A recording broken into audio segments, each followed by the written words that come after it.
कोटड़ी वेझो गैर कानूनी गिरफ़्तारनि ख़िलाफ़ ख़ासि केली बिरादरी पारां इंडस हाईवे वटि लॻल धरणो ख़तमु कयो वियो आहे। अव्हां खे अपडेट पिया कयूं। मुज़ाहिरीन पारां 1 कलाक खां लॻल धरणो DSP जे ख़ातिरी बाद ख़तमु कयो वियो आहे।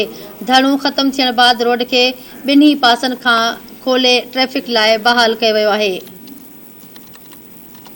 आगाह कयूं पिया। कोटड़ी वेझो गैर कानूनी गिरफ़्तारनि ख़िलाफ़ ख़ासि केली बिरादरियुनि पारां इंडस हाईवे वटि लॻल धरणो ख़तमु कयो वियो आहे।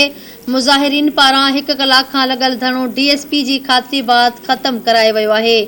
धरणो ख़तमु थियण बाद रोडनि खे ॿिन्ही पासनि खां खोले ट्रैफ़िक लाइ बहाल कयो वियो आहे। आगाह कयूं पिया। कोटड़ी वेझो गैर कानूनी गिरफ़्तारनि ख़िलाफ़ ख़ासि केली बिरादरी पारां इंडस हाईवे के लॻल धरणो ख़तमु कयो वियो आहे। मुज़ाहिरीन पारां 1 कलाक खां लॻल धरणो DSP जे ख़ातिरी बाद ख़तमु करायो वियो आहे। धरणो ख़तमु थियण बाद रोड खे ॿिन्ही पासनि खां खोले ट्रैफ़िक लाइ बहाल कयो वियो।